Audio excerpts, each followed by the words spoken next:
আজ অনেকদিন পর গ্রামে বাড়ি যাচ্ছি।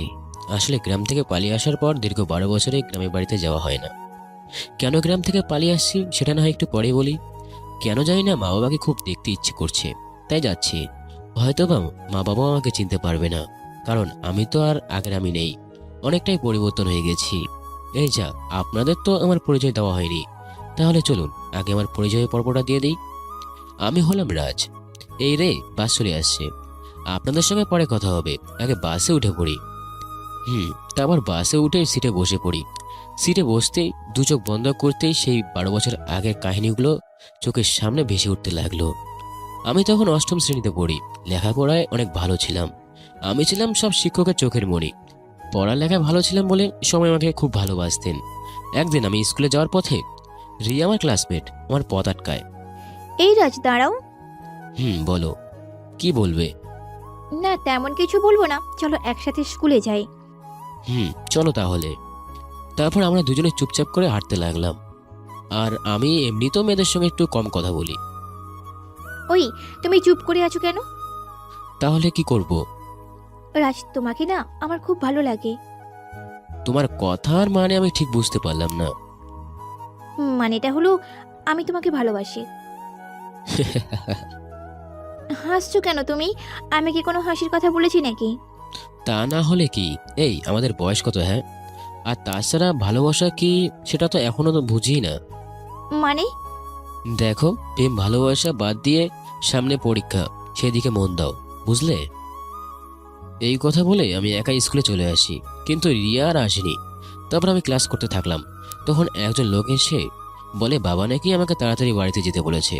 তাই আমি বাড়ির উদ্দেশ্যে রওনা দিলাম। বাড়িতে এসে দেখি আমাদের পাশে অনেক মানুষ। আমি ভাবলাম হয়তোবা তারা বাবার কাছে আসছে, কারণ আমার বাবা ছিলেন একজন চেয়ারম্যান। তাই আমি সেই দিকে খেয়াল না দিয়ে সোজা ঘরে ঢুকতে যাব। তখনই দেখি রিয়াও আমাদের বাসায়। কি ব্যাপার, রিয়া এখানে কেন? কিছুই তো বুঝতে পারছি না। সামনে তাকিয়ে দেখি আমার দিকে বাবার রাগে দৃষ্টিতে তাকিয়ে আছে। বাবার এমন তাকানো দেখে আমি অনেকটা ভয় পেয়ে গেলাম। তারপর বাবা আমার কাছে এসে কষে একটা চড় মারলেন এবং বলতে লাগলেন, তুই আমার ছেলে হয়ে এত বাজে একটা কাজ করবি ভাবতেও পারি নাই আমি। ওই, তোর বয়স কত, হ্যাঁ? যে এমন বাজে চিন্তা তোর মাথায় আসলো কি করে? আমি মুখে হাত দিয়ে দাঁড়িয়ে আছি। তুই যে আমার ছেলে সেটা বলতে এখন আমার লজ্জা হচ্ছে। বাবা, আমি কি করেছি যার জন্য তুমি আমাকে এভাবে মারছো? এত বড় অপরাধ করে আবার জিজ্ঞেস করা হচ্ছে কি করেছিস? ওই, তুই রিয়াকে কেন বাজে কথা বলছিস, তার উপর আবার ছি ছি, আমি আর মুখে আনতে পারছি না।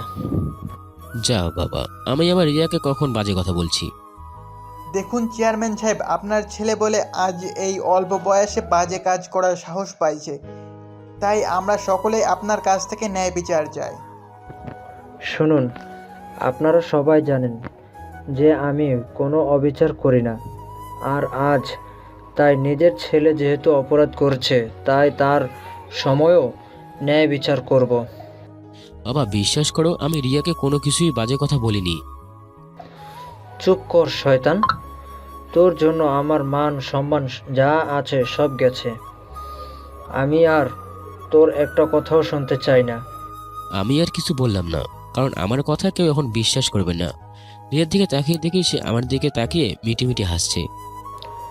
শুনুন সবাই, যেহেতু রিয়া ও রাজ দুজনেই এখন ছোট, তাই তাদের প্রাপ্ত বয়স হলে রিয়ার সাথে রাজের বিয়ে দেওয়া হবে। তারপর বাবার কথা শুনে সবাই হাসি মুখে বাসা থেকে যে যার বাসায় চলে গেলেন। সবাই যাওয়ার পর বাবা আমাকে রুমে আটকে লাঠি দিয়ে অনেক মারছিল। আমি শুধু চিৎকার করে বলছিলাম, বাবা আমি কিছুই করিনি। কিন্তু বাবা আমার কোনো কথা শুনছিলেন না। মা বাবাকে অনেক বলার পর আমাকে আর মারলেন না। বিশ্বাস করো মা, আমি কিছুই করিনি। আমি জানি বাবা, তুই এসব কখনো করতে পারিস না। তারপরে আমি রাতে ঠিক করলাম আমি আর এই গ্রামে থাকবো না। তাই রাতের আধারেই গ্রাম থেকে পালিয়ে যাই। ভাইজান, নামবেন না? ও হ্যাঁ, পুরোনো কথা ভাবতে ভাবতে কখন যে চলে আসছি টেরই পাইনি। তারপরে বাস থেকে নেমে আশেপাশে তাকিয়ে দেখলাম গ্রামটা আগের থেকে অনেকটা পরিবর্তন হয়ে গেছে। কিছু যেন চিনতেই পারছি না। তারপর রাস্তার ধারে হাঁটতে লাগলাম। হাঁটতে হাঁটতে হঠাৎ পিছন থেকে একটা গাড়ি এসে আমাকে ধাক্কা মারে, আর আমি সাথে সাথে রাস্তার পাশে পড়ে যাই। গাড়ির গতি কম ছিল বলে তাই বেশি কিছু হয়নি, ডান হাতটা একটু কেটে গেছে। তারপর গাড়ি থেকে একজন মধ্যবয়স্ক লোক আমার কাছে এসে বললেন, আরে বাবা, তুমি ঠিক আছো তো? আমি লোকটার মুখের দিকে তাকিয়ে অবাক হয়ে গেলাম, কারণ এই লোকটাই তো আমার বাবা। এতদিন পরে আমার বাবাকে চিনতে একটুও সমস্যা হয়নি, কিন্তু বাবা আমাকে চিনতে পারেনি, আর চেনার কথাও না। আমি এক মনে তাকিয়ে আছি তার দিকে। তারপরে সে আবারও বলতে শুরু করলো, না আঙ্কেল, আমার কিছু হয়নি, আমি ঠিক আছি। আসলে বাবা মোড়ের উপর তো, তাই আমি খেয়াল করতে পারি নাই। তোমার কিছু হয় নাই তো? আরে তোমার হাত, ডান হাত দিয়ে তো রক্ত বের হচ্ছে। দেখি হাতটা এদিকে দাও তো। আমি হাতটা এগিয়ে দিতেই গিয়ে থেমে গেলাম, কারণ আমার হাতে একটা জন্মের দাগ আছে। দেখলে বাবা আমাকে ঠিকই চিনতে পারবে। তাই আমি বললাম, না আঙ্কেল, সমস্যা নেই, হালকা একটু কেটেছে, ওতে কিছু হবে না। কোনো ক্ষতকে ছোট করে দেখতে নেই, চলো তোমাকে ডাক্তারের কাছে নিয়ে যাই। তারপর অনেক জোরাজোরি করার পর ডাক্তারের কাছে গেলাম। ডাক্তারকে বললাম, ডান হাতে যে এমনভাবে ব্যান্ডেজ করে দেবেন যেন আমার হাতের জন্মের দাগটা যেন দেখা না যায়। ডাক্তারও তাই করলো। ব্যান্ডেজ করা শেষে বাইরে আসতেই বাবা বললেন, দেখছো, তুমি বললে ছোট একটু কাটছে, তাহলে এত বড় ব্যান্ডেজ কেন? আসলে আঙ্কেল, পুরো কথা বলতে না দিয়েই। বুঝতে পারছি, তুমি আমাকে মিথ্যে বলেছ। তা তোমাকে তো এই গ্রামে নতুন দেখছি, কার বাড়িতে বেড়াতে এসেছো? না আঙ্কেল, আমি শহরে থাকি আর গ্রামে ঘুরতে আসছিলাম। ও আচ্ছা। আচ্ছা আঙ্কেল, এখানে থাকার মতো কোনো ভালো হোটেল আছে কি? কেন হোটেল খুঁজতেছো? যে কয়েকদিন থাকবো সে কয়েকদিন থাকার জন্য একটা জায়গা দরকার, তাই ভাবছিলাম একটা হোটেলে থাকবো। আরে হোটেলেই থাকবে কেন? তুমি হচ্ছ আমাদের গ্রামের মেহমান, তাই তুমি আজ থেকে আমার বাড়িতে থাকবে। না আঙ্কেল, আমি আপনার বাসায় থাকতে পারবো না। আরে কেন পারবে না? আর আমার কারণে তোমার হাতের এই অবস্থা, তাই তুমি যদি আমার বাড়িতে থাকো তাহলে আমার নিজেকে আর অপরাধী মনে হবে না। আচ্ছা ঠিক আছে। বাবার কথা শুনে না করতে পারলাম না। তাছাড়া মার কাছ থেকে দেখার জন্য একটা বড় সুযোগ পাবো। তারপর গাড়িতে উঠে বাড়ির উদ্দেশ্যে রওনা হলাম। বাড়িতে পৌঁছানো মাত্রই আমাদের দিকে একটা মহিলা আসতে লাগলো। আমি তার মুখ দেখে চিনতে পারলাম এটাই আমার মা। তারপর মা বললেন, তোমার আসতে এত দেরি হলো কেন? আর বলো না, পথে একটা অ্যাক্সিডেন্ট হয়। সে কি, তোমার কিছু হয়নি তো আবার? না, আমার কিছু হয় নাই। তা তুমি কে বাবা? আমি মাকে সালাম করে বললাম। আমাকে সম্পূর্ণ কথা বলতে না দিয়ে বাবা বললেন, আরে এর সাথেই তো আমার গাড়ির ধাক্কা লাগে। তা তোমার নামটা কি বাবা? আমার নাম জীবন। মিথ্যা বললাম। দেখলাম মা আমার দিকে এক পলকে তাকিয়ে আছে, কিছু বলছে না। কি হলো? আরে এভাবে কি ছেলেটাকে বাইরে দাঁড়িয়ে থাকবে নাকি ভেতরে নিয়ে যাবে? ওহো, হ্যাঁ হ্যাঁ হ্যাঁ, এসো বাবা, ভেতরে এসো। তা বাবা, তুমি কোথা থেকে এসেছো? জি, ঢাকা থেকে। এর আগেও কি কোনোদিন এই গ্রামে এসেছিলে নাকি? না, এইবারে প্রথম আসলাম। কেন জানি না, তোমাকে দেখে মনে হচ্ছে তুমি আমার আপন কেউ। মার কথা শুনে আমার দু চোখ দিয়ে পানি বেরোতে লাগলো। আমি তাড়াতাড়ি করে চোখের পানিগুলো মুছে ফেললাম। তারপর মা আমাকে একটা রুম দেখে দিয়ে বললেন, নাও বাবা, তুমি এই রুমটাতেই থাকবে। আচ্ছা। আমি তাহলে আসি কেমন বাবা? তুমি বরং একটু রেস্ট নাও, আর কিছু দরকার হলে আমাকে বলবে কেমন? ঠিক আছে। আবার লজ্জা পেও না যেন। এই কথা বলেই মা চলে গেলেন। আমি রুমে ঢুকে ফ্রেশ হয়ে নিলাম আর ভাবতে লাগলাম, বাড়িতে তো শুধু মা আর বাবাকে দেখছি, তাহলে মিম কোথায়? মিমকে তো দেখছি না। ও, আপনাদের তো বলতে ভুলে গেছি, মিম হলো আমার ছোট বোনের নাম। তারপর একটু পরে রাতে খাবারের জন্য বাবা আমাকে নিচে ডাকছিল। তোমার হাতের অবস্থা এখন কেমন? জি আঙ্কেল, এখন অনেক ভালো আছি। তাহলে চলো একসাথে বসে রাতের খাবার খেতে খেতে কথা বলা যাবে। আচ্ছা আঙ্কেল, চলেন। রাতে খাবারের কথা শুনে মনটা অনেকটা আনন্দে ভরে গেল। আজ কত বছর পর মায়ের হাতে রান্না খাবো। আমার যে আর তরই সইছে না। খাবারের টেবিলের সামনে গিয়ে আমি তো অবাক। আমি অবাক হওয়ার কারণ আছে। মা ছাড়া আবারও খাবারের টেবিলে দুজন মেয়ে বসছিল, কিন্তু আমি তো কাউকে চিনতে পারছি না। আমি যেতেই তারা আমার দিকে কেমন করে যেন তাকিয়ে আছে। ওহো বাবা, তুমি এসেছো? নাও নাও বসো। তারপর আমি একটা চেয়ার টেনে বসে পড়লাম। আমার সামনে একটা মেয়েও আছে, কিন্তু আমি চিনতে পারছি না। আর তাছাড়া এরা দুজন কারা? মাথা নিচু করে খাবার খাচ্ছিলাম, এমন সময় বাবা বললেন, ও, তোমাকে তো বাড়ির সবার সাথে পরিচয় করিয়ে দেওয়া হয় নাই। শোনো বাবা, এ হচ্ছে আমার মেয়ে। আমার সামনে যে মেয়েটা বসেছিল তার পাশের জনকে দেখিয়ে দিয়ে বললেন, বাহ, আমার সেই আদরের ছোট বোনটা আজ কত বড় হয়ে গেছে। মনে মনে বললাম, এটা যদি মিম হয় তাহলে আমার সামনে যে মেয়েটা বসে আছে তাহলে সেটা কে? আমার যতদূর মনে আছে আমার তো আর কোনো বোন ছিল না, তাহলে এই মেয়েটা কে? খাবার খাচ্ছি আর এসব ভাবছি, তখনই বাবা সেই মেয়েটাকে দেখিয়ে দিয়ে বললেন, আর এ হচ্ছে এ বাড়ির বউ, মানে আমার ছেলের বউ। বাবার কথা শুনে আমি অবাক হয়ে গেলাম। এসব কি বলছে বাবা? ছেলের বউ? কিন্তু তার ছেলে তো একটাই, সেটা হচ্ছে আমি। না, আমি আর কিছুই বুঝতে পারছি না, কিছুই ভালো লাগছে না। কি বলছে এসব?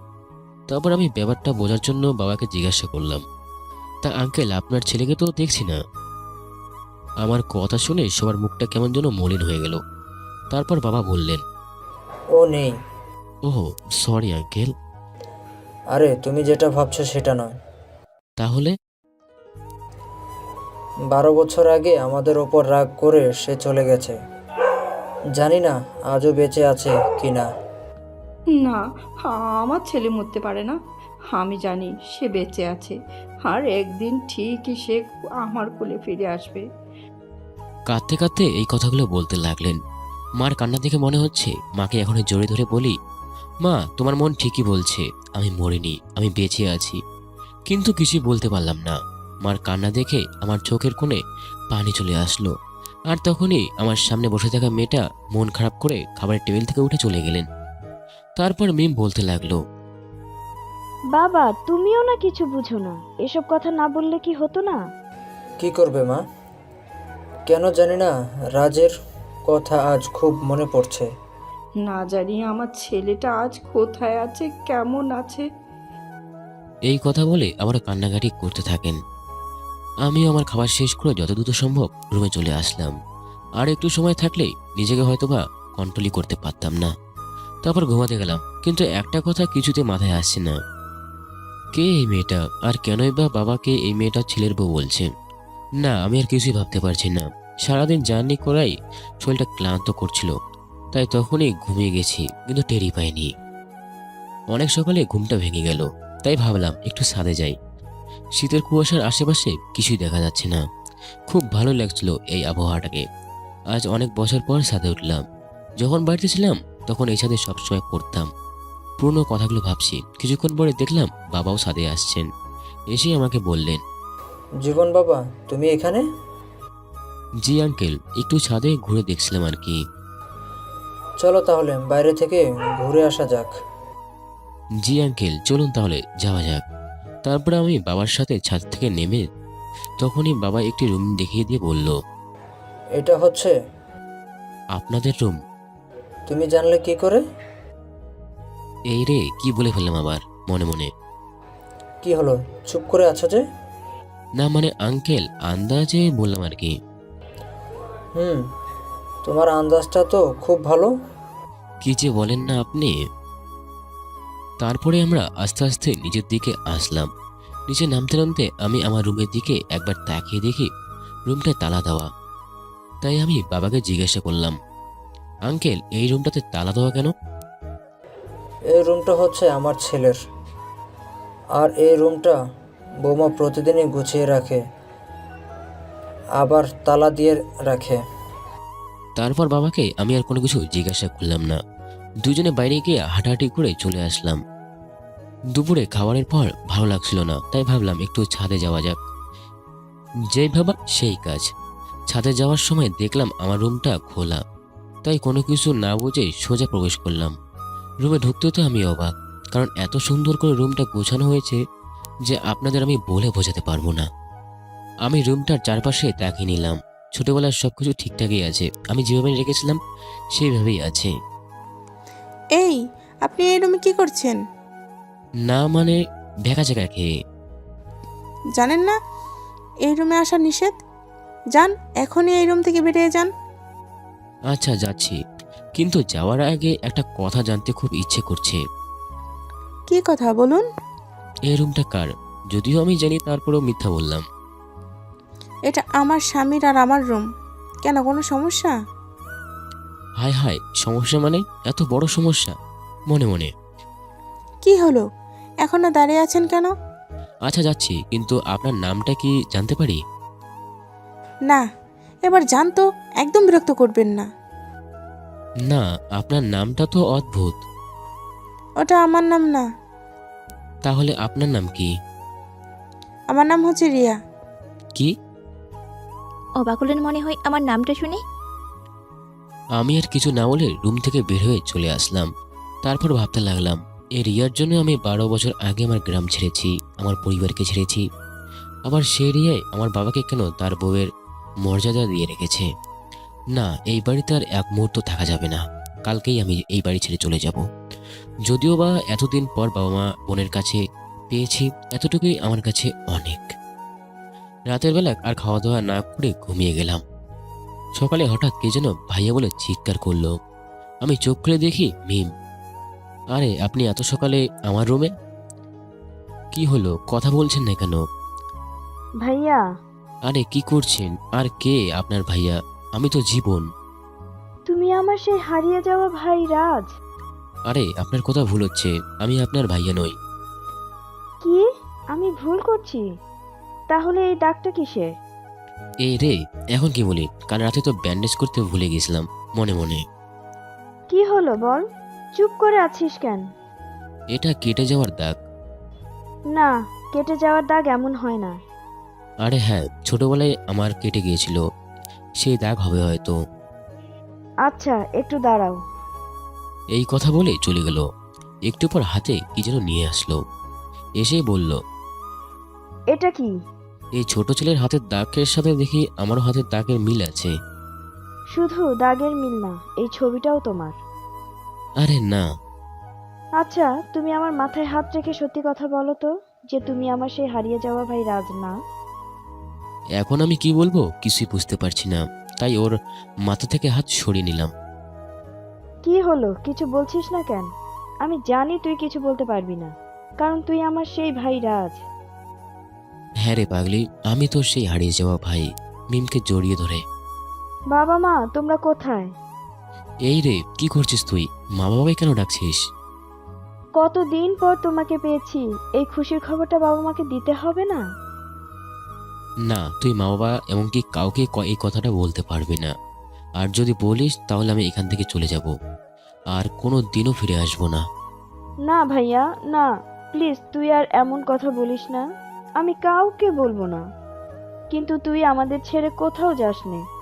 কি হয়েছে রে মিম, এত চিৎকার করলি কেন? দেখো না মা, ভাইয়া বলছে সে নাকি নাস্তা করবে না। কেন বাবা, কি হয়েছে? নাস্তা করবে না কেন? না মানে শরীরটা ভালো লাগছে না। তা বললে কি করে হয় বাবা, রাতেও তুমি কিছু খাওনি, এখন কিছু খেয়ে নাও, দেখবে ভালো লাগবে। আচ্ছা আন্টি, আপনারা যান, আমি আসছি। বাবা, তাড়াতাড়ি এসো। এই কথা বলে তারা সবাই চলে গেল, কিন্তু মিম আমার দিকে অদ্ভুত দৃষ্টিতে তাকিয়ে আছে। তাই দেখে আমি ওকে বললাম, কি রে এমন করে তাকিয়ে আছিস কেন? ভাইয়া তুই কি? হ্যাঁ, মানে কি বলছিস আবোল তাবোল? তোর কি কষ্ট হয় না? আমার আবার কিসের কষ্ট? এতগুলো বছর পর বাবা মাকে কাছে পেয়েও তাদেরকে বাবা মা বলে ডাকতে পারছিস না, এতে তো কষ্ট হচ্ছে না? কষ্ট হলেও বা কি আর করার আছে? ভাইয়া তুই বাবা মাকে সত্য কথা বলে দে। জানিস বাবা মা তোর জন্য কত কষ্ট পায়। সেই সময় এখনো আসেনি রে বোন, আসলে বলে দেব। আচ্ছা, তুই তাড়াতাড়ি ফ্রেশ হয়ে আয়। এই কথা বলে মিম চলে গেল। আর আমি ফ্রেশ হতে চলে গেলাম। তারপর ফ্রেশ হয়ে সবাই নাচতে করে একটু রেস্ট নিলাম। বিকেলে মিম এসে বলল, ভাইয়া চলো আমরা ঘুরতে যাব। কোথায় যাবি? চলো তোমাকে গ্রাম ঘুরাই দেখাই। আচ্ছা চল তাহলে। এই কি করছিস? কেন, আমি আবার কি করলাম? হাতের ব্যান্ডেজ কোথায়? এই রে, একদম মনে ছিল না। এই অবস্থায় বাইরে গেলে তো আমি ধরা পড়ে যেতাম। এখন ব্যান্ডেজটা করে নাও। তারপরে মিমের সাথে গ্রাম ঘুরতে গেলাম। গ্রামটা আসলে অনেকটা পরিবর্তন হয়ে গেছে। আচ্ছা মিম, একটা কথা বলবি? কি কথা ভাইয়া? রিয়া কেন আমাদের বাসায়, আর কেনই বা তাকে আমার বউ বলছে? সে অনেক কথা। তাহলে বল আমাকে। তুমি যেদিন রাতে বাড়ি থেকে চলে গেলে, মা যখন সকালে দেখলো তুমি রুমে নেই, তখন মা চিৎকার দিয়ে আমাদের সবাইকে ডাকে। রাজের বাবা, কোথায় তুমি? তাড়াতাড়ি এদিকে আসো। কি হয়েছে? সাত সকালে এত চিৎকার করছো কেন? রাজ রুম খুলছে না, এত ডাকলাম। কি বলো, এসো দেখি, সরো। তুমি একটু দেখো তো। রাজা বাবা, রাজ, দরজা খোল বাবা। কি হলো, আমার ছেলে দরজা খুলছে না কেন? হয়তো ঘুমায় আছে। ঘুমিয়ে থাকলেও তো এত ডাকার পরও কেন খুলছে না? আমার ছেলেটা আবার কিছু হলো না তো? কি সব আবল তাবল বলছো? চুপ করো তো। তোমায় বললাম ছেলেটাকে এত মেরো না। আহ, চুপ করে থাকতে পারো না একটু? দেখি দরজাটা ভেঙে ফেলি। দরজা ভাঙার পর এ কি, রুমে তো কেউ নেই। রাজ, রাজ, বাবা আমার, কোথায় তুই? না, রুমে কোথাও তো নেই। তাহলে ছেলেটা গেল কোথায়? এদিকে এসো। কি হয়েছে? জানাটা ভাঙা কেন? তাই তো দেখছি। তবে কি রাজ, বলো কি তবে? রাজ কি বাড়ি থেকে চলে গেছে? না, আমার ছেলে আমাকে ছেড়ে কোথাও যেতে পারে না। তুমি একটু শান্ত হও, আমি দেখছি কি করা যায়। আমি কিছু শুনতে চাই না। তুমি যেভাবে পারো আমার ছেলেকে আমার কাছে খুঁজে এনে দাও। তারপর বাবা গ্রামের সব জায়গায় লোক পাঠিয়ে দিল তাকে খোঁজার জন্য। আস্তে আস্তে গ্রামের সবাই জেনে গেল তুই বাসা থেকে পালিয়ে গিয়েছিস। মা বাবা এমনকি প্রত্যেকটা গ্রামের মানুষ তোকে খুঁজছে। যখন তোকে আর খুঁজে পাওয়া যাচ্ছে না, এটা শুনে রিয়া সুইসাইড করতে চায়। আর তখনই বাবা তাকে দেখে ফেলে। বাবার জন্য রিয়া আর সুইসাইড করতে পারেনি। পরে যখন বাবা ওর কাছে জানতে চায়, যে তখন সে তার সাথে সব ঘটনাগুলো সত্য খুলে বলে। এটা শুনে রিয়ার বাবা তো রিয়াকে অনেক মারতে থাকে। তারপর বাবা বলেন, এ কি, কি করছেন আপনি এসব? ওকে মারছেন কেন? চেয়ারম্যান সাহেব, আপনি সরে যান। ওকে তো আমি আজ মেরেই ফেলবো। এমন মেয়ে বেঁচে থাকার কোনো দরকার নাই। আপনি জানেন না রিয়া আমার বাড়ির বউ? তার উপর ওর গায়ে আপনি হাত তুলছেন? বাবার কথা শুনে সবাই অবাক হয়ে গেলেন। এত কিছুর পরেও এই কথা বলছেন, হয়তো কখনো কেউ ভাবতেও পারেনি। এ কি বলছেন আপনি? এর জন্য আপনার নিরাপদ? ছেলে আজ বাড়ি ছাড়া। সে যাই হোক না কেন, ও ছোট মানুষ, না বুঝে এসব করছে। আর আমি জানি আমার ছেলে একদিন ঠিকই আমাদের কাছে ফিরে আসবে। কিন্তু কোনো কিন্তু নয়। আর রিয়া আজ থেকে আমাদের বাড়িতে থাকবে। তারপর বাবা রিয়াকে আমাদের বাসায় নিয়ে আসেন। মা সবকিছু শুনে প্রথম রিয়াকে একদম দেখতে পারতেন না, কিন্তু আস্তে আস্তে যখন রিয়া বড় হতে থাকে, তখন ওর ব্যবহারে মা তাকে আপন করে নিয়েছেন। কি এমন ব্যবহার করেছেন যে মা ওকে মেনে নিলেন অবাক হয়ে। শোনো তাহলে। বল। ও সবসময় মন খারাপ করে তো রুমে গিয়ে বসে থাকতো। মা ওকে অনেক খারাপ কথা বলতো, কিন্তু কোনো কথাই বলতো না, মাথা নিচু করে সব কথা শুনতো। বাবা একদিন খাবার টেবিলে বললেন, রিয়া কোথায়? ওকে তো দেখছি না। তুমি আবার ওকে ডাকছো কেন? মেয়েটা রাত আর খাবার খাবে না? ও পরে খেয়ে নিবে। পরে খাবে কেন? আর পরে কার সাথে খাবে? মিম্মা, তুই একটু গিয়ে রিয়াকে ডেকে নিয়ে আসতো। আচ্ছা যাচ্ছি। আমি বুঝি না তুমি কেন ওই মেয়েটাকে এত প্রশ্রয় দিচ্ছ। যার জন্য নিজের ছেলে আজ ঘর ছাড়া। দেখো, ছোট মানুষ না বুঝে এসব কিছু করেছে, আর ও খুব ভালো মেয়ে। ভালো মেয়ে না ছাই। দেখো, ভালো মেয়ে না হলে কি ও রাজকে কোথাও খুঁজে পাওয়া যাচ্ছে না, শুনো সুইসাইড করতে যেতে পারতো। শোনো, তুমি আর ওর সামনে এসব বিষয় নিয়ে কোনো কথাই বলবে না। বাবা বাবা, রিয়া আপু বলছে ও নাকি খাবে না। রিয়া কোথায় এখন? আপু তো ভাইয়ার ঘরে। যাও, ওকে নিয়ে আসো। তারপর মা রিয়াকে ডাকতে গেলেন। রিয়া, চুপ করে না থেকে তাড়াতাড়ি খেতে এসো। তারপর রিয়া মার পিছন পিছন খাবার টেবিলে চলে আসলো। তারপর বাবা বললেন, দেখ মা, এভাবে না থেকে কাল থেকে আবার স্কুলে যাবে, বুঝলি? রিয়া আর কোনো কথা বলেনি, এভাবে লেখাপড়া শেষ করলো। আর বাবা একদিন রিয়াকে ডেকে বললে, মারে, অনেক বছরই তো হলো, রাজের কোনো খোঁজ খবর কিছুই নেই, তাই বলছিলাম কি। মা আবার কি বলবে।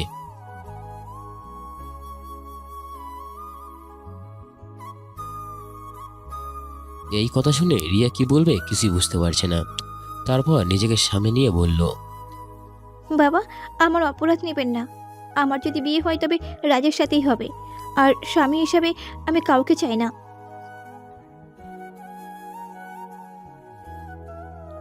তাহলে আমি এইভাবে চিরটা কাল ওর জন্যই অপেক্ষা করব। তবে এই জীবনে রাজকে ছাড়া আমি আর অন্য কাউকে বিয়ে করতে পারবো না। এই কথাগুলো বলে রিয়া কাঁদতে কাঁদতে চলে গেল।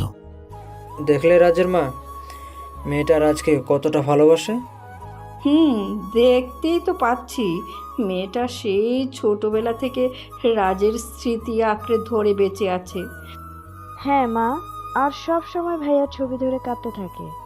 জানি না ছেলেটা কোথায় আছে, শুধু দোয়া করি যেখানেই থাকুক না কেন সে ভালো থাকুক যেন। এরপর থেকে মা আর কোনোদিনও রিয়ার সাথে খারাপ ব্যবহার করতো না, সবসময় নিজের কাছেই রাখতো। এই ভাইয়া, তোর আবার কি হলো? না কিছু না, আচ্ছা চল। সন্ধ্যা হয়ে গেছে, এখন বাড়ির দিকে যাওয়া যাক, চল। তারপর বাড়িতে চলে আসলাম। বাড়িতে আসতেই বাবা বললেন, কিরে, তোরা দুজন কোথায় গিয়েছিলি? এই তো ভাইয়াকে গ্রামটা ঘোরাতে নিয়ে গেছিলাম। তা ভালো করছিস। তারপর রুমে গিয়ে ফ্রেশ হয়ে শুয়ে আছি আর ভাবছি, এভাবে আর কতদিন এখানে থাকবো? মানুষজন তো খারাপ ভাববে। না, এখানে আর থাকা যাবে না, যত তাড়াতাড়ি পারা যায় এখান থেকে আমাকে চলে যেতে হবে। রাতে খাবারের সময় আমি বাবাকে বললাম, আঙ্কেল আমি কালকে চলে যেতে চাই। সে কি বাবা, আর কটা দিন থেকে যাও? না আঙ্কেল, অনেক দিন তো থাকলাম। আর কয়েকটা দিন থেকে যেতে পারতে বাবা। মা, মন তো চাই সারা জীবন তোমাদের সঙ্গে থেকে যাই, কিন্তু আমি তো সেটা পারবো না। কি হলো বাবা, চুপ করে আছো কেন? না আঙ্কেল, অনেকদিন তো হয়ে গেল। তাছাড়া ঢাকায় তো অনেক কাজ আছে, সেখান থেকে কালকে কল করেছিল আমায় যেতে হবে। আচ্ছা, দরকার হলে যাও, তবে ছুটি পেলে কিন্তু অবশ্যই আমাদের গ্রামে বেড়াতে আসবে, কেমন? তারপর খাওয়া দাওয়া শেষ করে আমি আমার রুমে চলে গেলাম। একটু পরে মিম আসলো, এসেই বলতে লাগলো, ভাইয়া তুই সত্যি আমাদের ছেড়ে চলে যাবি? হ্যাঁ রে বোন, আমাকে যেতে হবে। ভাইয়া তাহলে কি তুই আর আসবি না? কে বলেছে রে পাগলি আমি আর আসবো না? আমি প্রায় প্রায় আসবো। তুই কি মা বাবার উপর এখনো রেগে আছিস? না রে, রেগে থাকবো কেন? তাহলে তাদেরকে তুই কেন বলছিস না যে তুই আমাদের সেই হারিয়ে যাওয়া রাজ ভাইয়া? কে বলেছে বলবো না? বলবো তো, এরপরে যখন আসবো তখন ঠিকই বলবো। তারপর মিমকে বিদায় দিলাম। সকালে চলে যেতে হবে, এটা ভাবে রাতে আর ঠিক মতো ঘুমাতে পারছি না। মনের ভিতর যেন একটা ঝড় বয়ে যাচ্ছে। এই কয়েকদিন এখানে কাটানোর সময়গুলো ভাবতে লাগলাম। এসব ভাবতে ভাবতে কখন যে ঘুমিয়ে গেছি মনেই নেই। সকালে ঘুম থেকে উঠে হালকা নাস্তা করে রওনা দিলাম। মা, আমি যাই, ভালো থাকবেন, সালাম কর। যায় বলতে নেই বুঝলে বাবা, বলো আসি। মা, আমি এখন আসি। চোখের কোণে পানি চলে আসলো। চলো, আমি তোমাকে বাস স্ট্যান্ড পর্যন্ত পৌঁছে দিয়ে আসি। না আঙ্কেল, আমি একাই যেতে পারবো। আরে চলো তো, আর কোনো কথা নয়। পাগলি বোন আমার, আমি এবার আসি, আর ভালোভাবে লেখাপড়া করিস। ভাইয়া তুমিও আবার এসো কিন্তু। আসবো তো। তারপর বাবা আমাকে বাস স্ট্যান্ড পর্যন্ত এগিয়ে দিতে আসলেন। আমি বাসের টিকিট সংগ্রহ করে বাবাকে বিদায় দিয়ে বাসে উঠতে যাব, তখনই দেখলাম বাবা রাস্তা পার হচ্ছেন এবং একটা গাড়ি চলে আসলো। আমি দৌড়ে গিয়ে বাবাকে ধাক্কা দিয়ে সরে দিলাম, আর গাড়িটায় সোজা এসে আমাকে ধাক্কা মারলো, আর আমি রাস্তার একপাশে পড়ে গেলাম। আস্তে আস্তে আমার চোখের সামনে সবকিছু ঝাপসা হতে লাগলো এবং আমার দু চোখের পাতা বন্ধ হয়ে গেল। পরে আর কিছু মনে নেই। যখন চোখ খুললাম, নিজেকে হাসপাতালে বেডে আবিষ্কার করলাম। তারপর দেখলাম আমার মাথার কাছে একটা মেয়ে বসে আছে। আমার চোখ খোলা দেখে সে দৌড়ে বাইরে চলে গেল। একটু পরে দেখলাম কয়েকজন মানুষ এবং ডাক্তার আমার দিকে এগিয়ে আসছে। তারা আমার কাছে আসতে আমি বললাম, এ কি, আপনারা কারা, আর আমি এখানে কেন? ডাক্তার সাহেব, ও এমন বলছে কেন? ডাক্তার, দাঁড়ান, আমি দেখছি। তারপর সে আমার কাছে এসে জিজ্ঞাসা করলো, ঠিক করে দেখুন তো, কাউকে চিনতে পারছেন না? না, সত্যি কথা বলছি, আমি কাউকে চিনতে পারছি না। এরা কারা? ভাইয়া সত্যি তুমি আমাদের কাউকে চিনতে পারছো না? আপনি কে, আর আপনি আমাকে ভাইয়া বলছেন কেন? বাবা ঠিক করে দেখ, আমি তোর মা। না, আমি আপনাদের কাউকে চিনতে পারছি না। ডাক্তার, আপনি একটু দেখেন, আমার ছেলে আমাদের কাউকে চিনতে পারছে না কেন? আমার মনে হয় মাথায় অতিরিক্ত আঘাত পাওয়ার কারণে ওর স্মৃতি নষ্ট হয়ে গেছে, এই জন্য সে আপনাদের কাউকেই চিনতে পারছে না। তাহলে কি ও আমাদের কোনোদিনও চিনতে পারবে না? দেখুন, এটা এখন সঠিকভাবে বলা যাচ্ছে না। এত বছর পর ছেলেটাকে পেলাম, তারপরও সে আমাদের চিনতে পারবে না।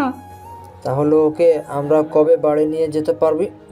আজই নিয়ে যেতে পারেন, তবে তাকে দেখার জন্য সব সময় একজনকে থাকতে হবে। আমি থাকবো ওর সাথে সব সময়, এতে কোনো সমস্যা হবে না। আর তাছাড়া আমরা তো সবাই আছি। রাজ, এনারা হচ্ছে তোমার মা বাবা। কে রাজ? তুমিই তো রাজ। না, আমি রাজ না। তাহলে তোমার নাম কি? আমার নাম কি? আমার নাম আর আমি কিছুই তো মনে করতে পারছি না। মাথায় হাত দিয়ে, দেখুন, ওনাকে এত চাপ দিবেন না, আস্তে আস্তে সব কিছু মনে করানোর চিন্তা করুন। ভাইয়া আমাকে দেখো, আমি তোমার ছোট বোন। না, আমার তো কোনো বোন নেই। আমি কে? শোনো রাজ, শান্ত হও। এনারা হচ্ছে তোমার মা বাবা, তাদের সাথে তুমি এখন বাড়িতে যাবে। কিন্তু আমি তো তাদের চিনি না। আমি তো বলছি, তাই না? আর আমিও তো তোমাকে চিনি। আচ্ছা, তাহলে আমি যাব। তারপর সকলের সাথে বাইরে চলে আসলাম। এটা কি আপনাদের বাড়ি? এটা শুধু আমাদের বাড়ি না, এটা তোমারও বাড়ি। রিয়া আর মিম, তোরা দুইজন ওকে ওর রুমে নিয়ে যা, আর ওকে সব সময় খেয়াল রাখবি। আপনি কোনো চিন্তা করবেন না মা। ভাইয়া চলো। তারপর আমাকে একটা রুমে নিয়ে যাওয়া হলো। বাহ, রুমটা তো খুব সুন্দর। কে থাকে এখানে? এটা তো তোমারই রুম, কেন তোমার মনে নেই? এটা আমার রুম, কিন্তু আমার তো কোনো কিছু মনে আসছে না। আচ্ছা, তোমার কিছু মনে করতে হবে না, তুমি এখন রেস্ট নাও, কেমন? আমরা পরে আসবো। তারপর তারা দুজন চলে গেলেন। আমি শুয়ে শুয়ে ভাবছি, আমি কে, আমি কি আগেও এখানে এসেছি কি না? এরা কারা? এরা কি সত্যি আমার পরিবার? না, আমি কিছুই মনে করতে পারছি না। মাথাটা ভীষণ ব্যথা করছে। কখন যে ঘুমিয়ে গেছে টেরি পাইনি। একটু পরে মনে হলো কে যেন আমার মাথায় হাত বুলিয়ে দিচ্ছে। আমি চোখ খুলে দেখি রিয়া আমার মাথায় হাত বুলিয়ে দিচ্ছে। আরে আরে, কি করছেন? কেন তোমার ভালো লাগছে না? আপনি এখানে কেন? রাতের খাবার খেতে চলো। আচ্ছা, আপনি যান, আমি ফ্রেশ হয়ে আসছি। না, আমি তোমাকে নিয়েই যাব। আচ্ছা, ওনারা যদি আমার মা বাবা আর বোন হন, তাহলে আপনিও কি আমার বোন হন নাকি? কি? আমি তোমার বোন হতে যাব কেন? হ্যাঁ, তাহলে কে আপনি? আরে গাধা, আমি তো তোমার বউ হই। আমি আবার বিয়ে করলাম কবে? আমার তো কোনো কিছু মনে আসে না। তোমাকে কিছু মনে করা লাগবে না, যাও এখন তাড়াতাড়ি ফ্রেশ হয়ে আসো। কিন্তু আবার কিন্তু যাও বলছি। তারপর আমি ফ্রেশ হতে চলে গেলাম। ফ্রেশ হয়ে নিচে খাবারের টেবিলের কাছে আসতেই মা বলল, বাবা তুই এসেছিস, বস এখানে। দেখ, আমি তো সব প্রিয় খাবার রান্না করেছি। তারপর আমি খেতে লাগলাম।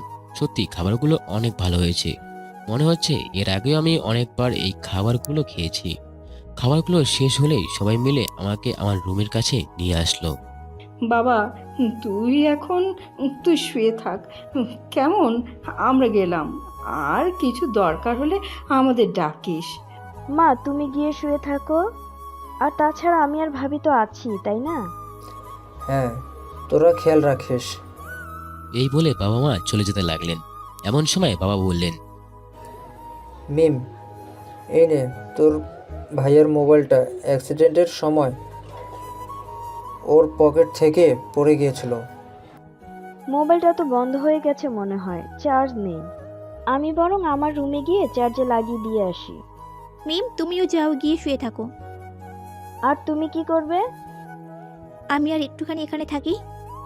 না ভাবি, এ কদিন তুমিও অনেক কষ্ট করেছো। আর তাছাড়া ভাইয়া তো ঘুমিয়েই গেছে, তাই না?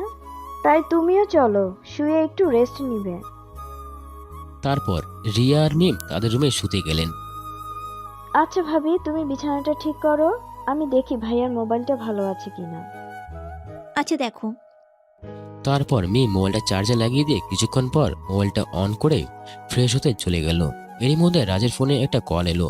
রিয়া কলটা রিসিভ করতেই একজন মহিলা বলতে শুরু করলো, হ্যালো বাবা রাজ, কোথায় তুই? আর এতদিন কোথায় আছিস? তোর মোবাইলটাও বন্ধ, তোর আসার কথা সেই কবে, তুই এখনো আসলি না? হ্যালো, কে বলছেন? এই মেয়ে, এটা রাজের মোবাইল না? হ্যাঁ, রাজেরই মোবাইল, কিন্তু আপনি কে? রাজের মোবাইল তোমার কাছে কেন? কে তুমি? আর রাজ কোথায়?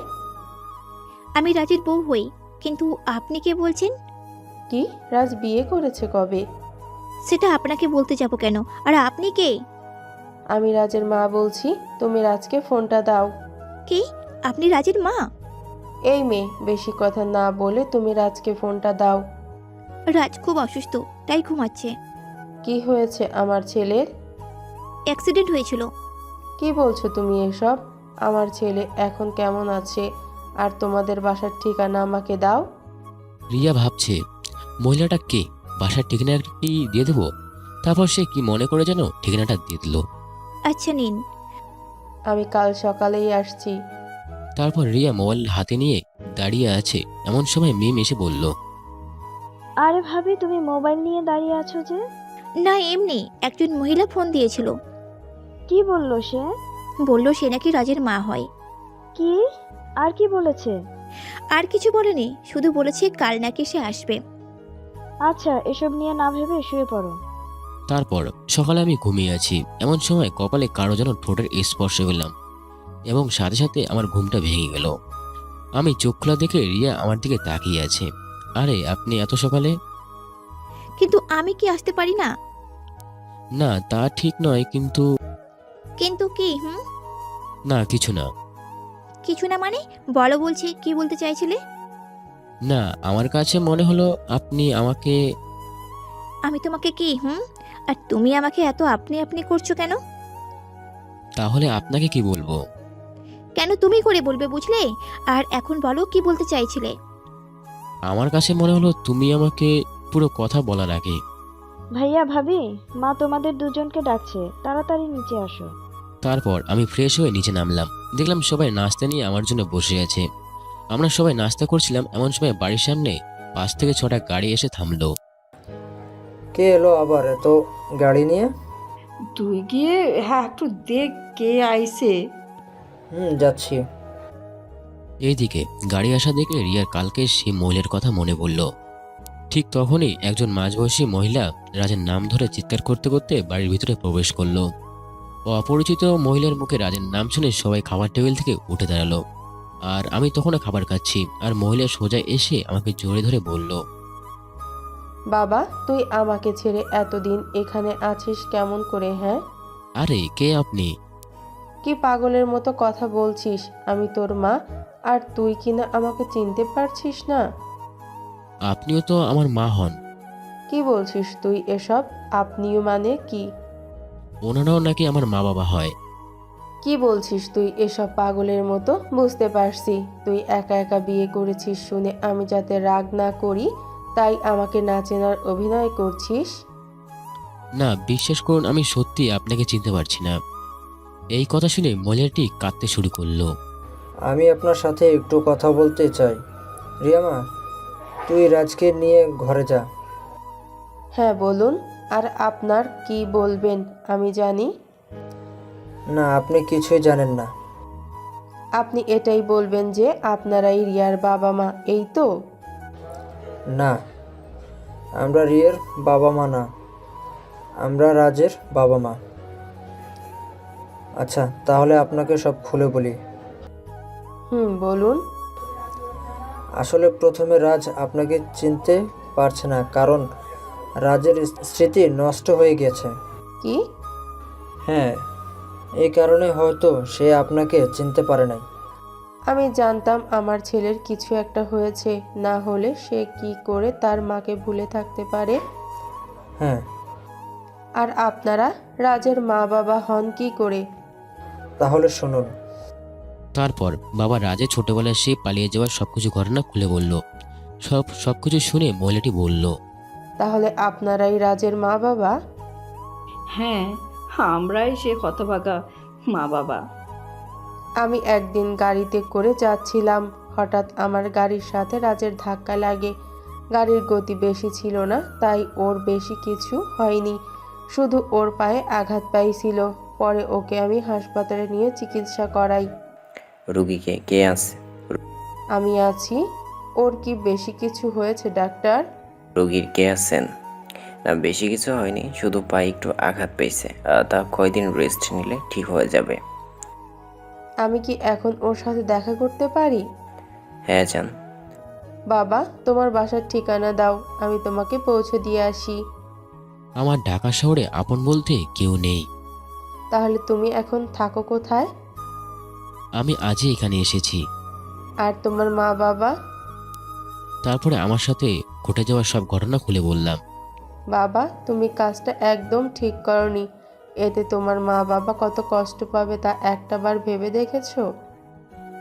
তা আমি জানি না, কিন্তু আমি আর তাদের কাছে ফিরে যেতে চাই না। এই কথা বলে উঠে দাঁড়াতে গেলাম। আরে আরে, কি করো? ডাক্তার বলেছে তোমাকে রেস্টে থাকতে। না, আমি এখানে থাকবো না। আমি এখান থেকে দূরে কোথাও চলে যাব, যাতে কেউ আমাকে খুঁজে না পায়। একদম চড় মারবো একটা। মাকে ছেড়ে কোথায় যাবি শুনি? মা? হ্যাঁ মা, আজ থেকে তুই আমাকেই মা বলে ডাকবি, আর আমার কাছেই আমার ছেলে হিসাবে থাকবি। না, আমি থাকতে পারবো না। কেন পারবি না শুনি? আর যদি কখনো তোর নিজের পরিবারের কথা মনে পড়ে, তখন আমরা দুজন মিলে না হয় দেখে আসবো তাদের। কিন্তু কোনো কিন্তু না। আর তুই এখন ছোট, তোকে এত কিছু কে ভাবতে বলেছে? ছোট মানুষের এত রাগ থাকতে নেই। এখন চল আমার সাথে। আচ্ছা, তাহলে আমি আপনাকে নতুন মা বলে ডাকবো, কেমন? তোমার যেটা খুশি সেটা বলে ডেকো। তারপরে আর কি, মা বাবা ছেড়ে এসে নতুন একটা মা পেলাম। এরপরে একটি গাড়িতে করে আমরা যাচ্ছি। গাড়িটা বড় বাড়ির সামনে এসে থামলো। গাড়িটা থামতে 5 থেকে 6 জন লোক এসে বলতে লাগলেন, ম্যাডাম ম্যাডাম, কোথায় ছিলেন আপনি? সারাদিন অফিসেও যাননি। আরে আরে, সব পরে বলছি। তোমরা সবাই মিলে আমার ছেলেটাকে ধরে নিয়ে যেতে সাহায্য করো। নতুন মার কথা শুনে সবাই অবাক হয়ে যায়, আমার দিকে তাকিয়ে আছে। কি হলো, সবাই এভাবে দাঁড়িয়ে আছো কেন? তারপরে সবাই মিলে আমাকে ধরে নিয়ে একটা রুমের ভিতরে নিয়ে গেল। তারপর নতুন মা আমার কাছে এসে বলল, আজ থেকে এটা তোর রুম। আমি চুপ। কিরে চুপ করে আছিস কেন? রুমটা পছন্দ হয় নাই? না হলে বল, অন্য রুম নিয়ে যাই। না, পছন্দ হবে না কেন, খুব পছন্দ হয়েছে, কাঁদতে কাঁদতে। তাহলে কাঁদছিস কেন? তুমি এত ভালো কেন নতুন মা? অপরিচিত একটা ছেলেকে নিজের সন্তান বলে অধিকার দিলে। দূর বোকা, এখন এই পৃথিবীতে আমার বেঁচে থাকার একমাত্র তুই সম্বল। তুই এখন একটু রেস্ট নে, আর কিছু দরকার হলে আমাকে ডাক দিস কেমন? এই কথা বলে নতুন মা চলে গেলেন। আর আমি শুয়ে শুয়ে ভাবছি, কি এই পৃথিবীতে নিয়ম কানুন। মা বাবা আর ছোট বোনের জন্য মনটা খুব কাছে, কিন্তু আমি তাদের কাছে আর ফিরে যেতে চাই না। যদি কখনো বড় হই তাহলে যাবো তাদের দেখা করতে, যাতে কেউ আমাকে চিনতে না পারে। এইসব কথা ভাবতে ভাবতে কখন যে ঘুমিয়ে গেছি টেরি পাইনি। সকালে নতুন মা এসে আমার ঘুম ভাঙালো। আচ্ছা বাবা, কথায় কথায় তো তোর নামটাই জানা হলো না। কি নাম তোর? মা বাবা তো নাম দিয়েছিল রাজ, এখন তুমি আমাকে নতুন করে নাম দাও। না, আমার ছেলের নাম রাজি থাকবে। আচ্ছা। বলেছিলাম কি, চল তোর দেশে যাই। তোর মা বাবা তোকে না পেয়ে কষ্ট পাবে। নতুন মা, তুমি যদি এই কথা বলো, আমি কিন্তু এখান থেকে কেন, এই পৃথিবী ছেড়ে চলে যাব। বেশি বড় হয়ে গেছিস না?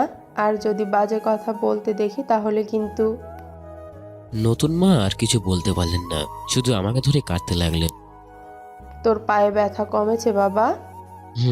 এখন অনেকটা কম। তুই বস, আমি তোর জন্য খাবার নিয়ে আসি। পরে নতুন মা খাবার আনতে গেলেন। আমিও আস্তে আস্তে নিচের দিকে যাচ্ছি। বাহ, বাড়িটা তো অনেক বড়। রাত্রেবেলায় টেরি পাইনি। এরপরে নতুন মা আমাকে স্কুলে ভর্তি করিয়ে দেয়। আমি লেখাপড়া শেষ করি। এই ছিল আমার ছোটবেলাকার ঘটনা। এখন বর্তমানে ফেরা যাক। শুনলেন তো রাজের ছোট কালের কাহিনী। তাহলে এবার আপনারাই বলুন, রাজ যে আপনাদের ছেলে, তাকে চিনলেন কেমন করে? ভাইয়া আমাকে নিজেই বলেছে। আর তাছাড়া ওর হাতেও একটা জন্মদাগ আছে, সেটা দেখে ওর বাবা ওকে চিনেছিল হাসপাতালে নেওয়ার সময়। আমিও ভাইয়ার হাতে এই দাগ দেখেই চিনতে পেরেছিলাম, কিন্তু ভাইয়া আমাকে তার পরিচয় সবাইকে বলতে মানা করছিল, তাই আমিও সবাইকে বলি নাই। হ্যাঁ, আপনারা ঠিকই বলেছেন। রাজও আমাকে একদিন বলেছিল যে ও বড় হয়ে গেলেও ওর এই জন্মদাগ দেখে ওর পরিবার ওকে ঠিকই চিনতে পারবে। আমার ছেলে জন্মদাগ আর আমি চিনব না? যদি প্রথম দিকে জানতে পারতাম তাহলে কি ওকে আর যেতে দিতাম? মা, রাজকে ঘুম পাড়িয়ে দিয়ে আসলাম। আচ্ছা, ভালো করেছিস। এটা তাহলে রাজের বউ? তাহলে এখন আমি নীলাকে কি বলবো? নীলাকে? আসলে নীলার সাথে আমি রাজের বিয়ে ঠিক করেছিলাম। রাজ কি রাজি ছিল? ও রাজি থাকা আর না থাকা সমান কথা। আপনার কথা কিছু বুঝলাম না। কারণ ও আমার সিদ্ধান্তের ওপর কখনো কোনো কথা বলেনি। তাহলে আপনি নীলার সাথে রাজের বিয়ে দিয়েন। আমার আর রাজের বিয়ে তখনও হয়নি। বিয়ে হয়নি মানে? ওর কথা তো আমি কিছুই বুঝলাম না। আসলে রাজের সাথে রিয়ার সেই ছোটকালে বিয়ে ঠিক করে রাখছিল তার বাবা। মেয়েটাকে অনেক চেষ্টা করেছিলাম অন্য কোথাও বিয়ে দেওয়ার জন্য, কিন্তু কিছুতেই রাজি হয় নাই। আমি এও বলেছিলাম যে রাজ যদি আর কোনোদিন ফিরে না আসে তখন কি করবি, কিন্তু তার ওই এক কথাই, সে রাজকে ছাড়া আর কাউকেই বিয়ে করতে পারবে না। এখন আমি কি করি নীলা? মেয়েটা ওর যে রাজকে বড্ড ভালোবাসে, এখন তাকে আমি কি বলি?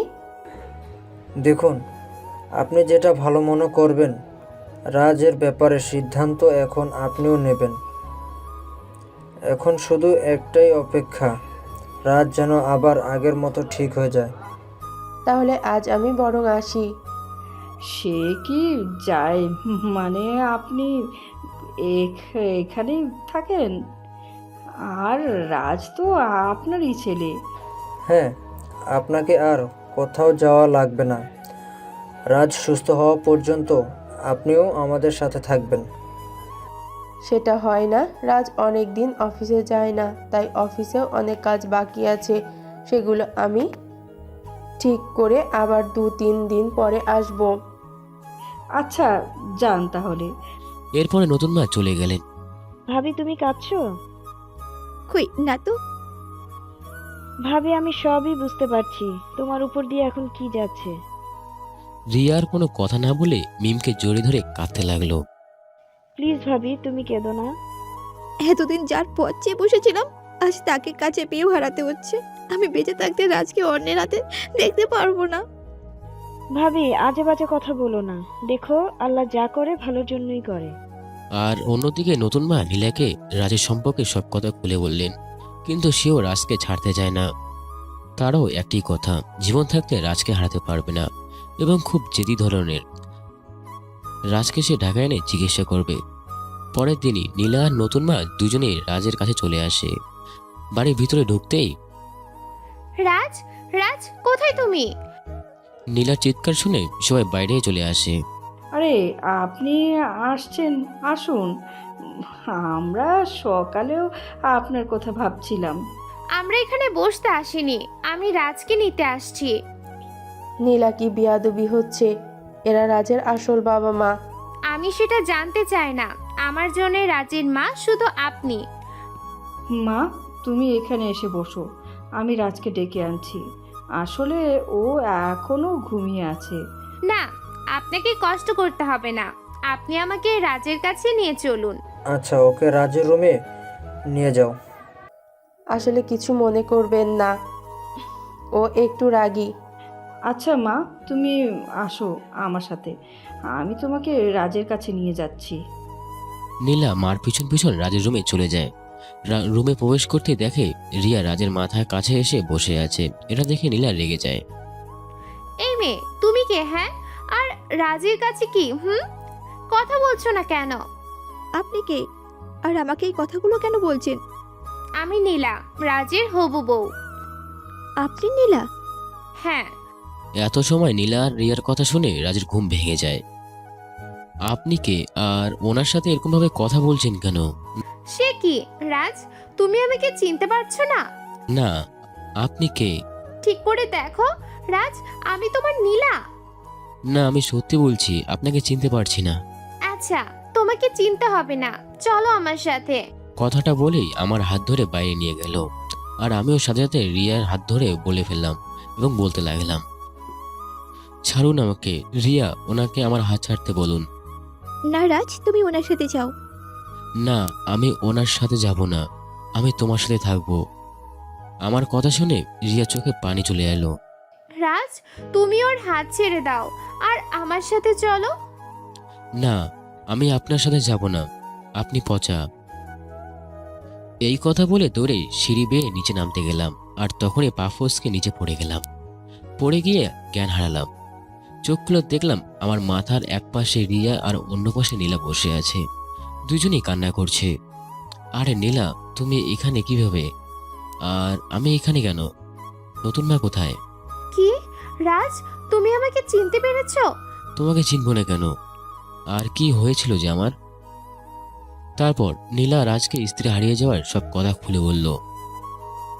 রাজের স্ত্রী ফিরে এসেছে এটা দেখে রিয়া কাঁদতে কাঁদতে কেবিন থেকে বের হতে যাবে, ঠিক তখনই রাজ রিয়ার হাতটি ধরে ফেলে। রিয়া, দাঁড়াও, কোথায় যাচ্ছ তুমি?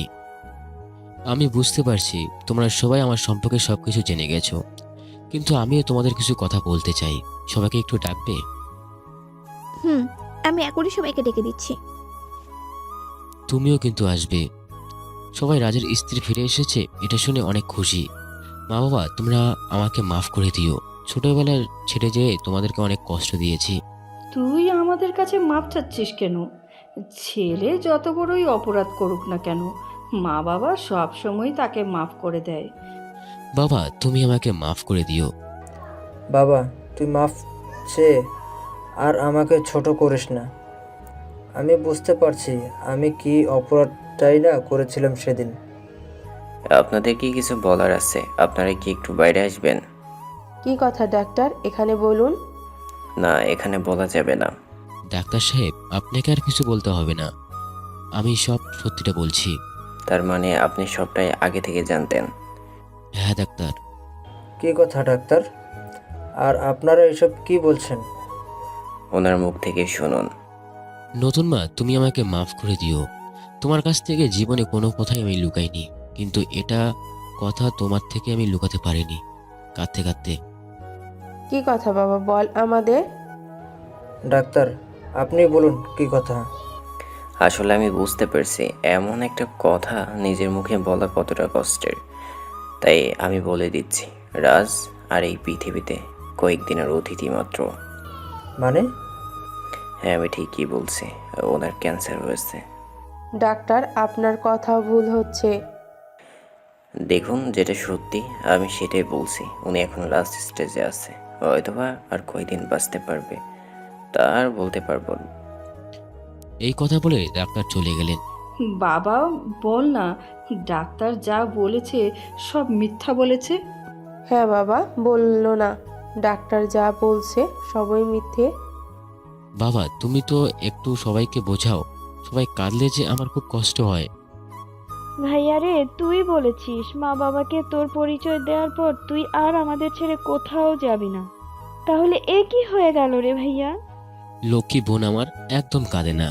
দেখ, এখন তো মা বাবাকে তোকে দেখে রাখতে হবে। তুই মনে করিস যে তোর ভাই আর কোনোদিনও তোকে খুঁজে পাসনি। কি করে মনে করবো রে ভাইয়া, তুই বলে দে। আমি যে পারবো না। বোন আমার একদম কাঁদে না। তুই কাঁদলে যে আমার খুব কষ্ট হয়। নীলা, রিয়া, তোমরা আমার কাছে আসবে? তারপর তারা দুইজন রাজের দুই পাশে কাঁদতে কাঁদতে বসলো। দেখো রিয়া, আমি সব শুনেছি। তুমি ছোটবেলা থেকে আমার জন্য অপেক্ষা করছো, কিন্তু দেখো আমি এক আঘাতে আমার কারণে তোমার জীবনটা নষ্ট হয়ে গেল। প্লিজ তুমি এমনটা বলো না। আমার জন্য তোমার জীবনটা নষ্ট হয়ে গেছে। তুমি আমাকে মাফ করে দাও, দেখবে তুমিও একদম ঠিক হয়ে যাবে, তোমার কিচ্ছু হবে না। আরে, আমি তো তোমাকে সেই কবে মাফ করে দিয়েছি। নীলা, তুমিও আমাকে মাফ করে দিও। তোমার কথাগুলো আমি রাখতে পারলাম না। তুমি প্লিজ এসব বলো না। আমি তোমাকে বিদেশে নিয়ে চিকিৎসা করাবো। দূর পাগলি, দেখলা না ডাক্তার কি বলল?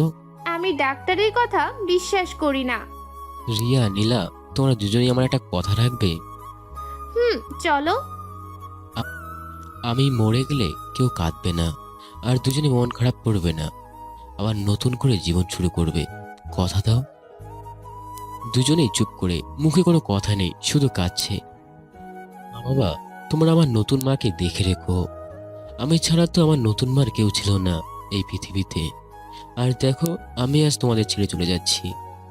এখন যে আর কেউ থাকলো না। বাবা, তোর কিছু হবে না। আমি তোকে পৃথিবীর সেরা ডাক্তার দেখাবো।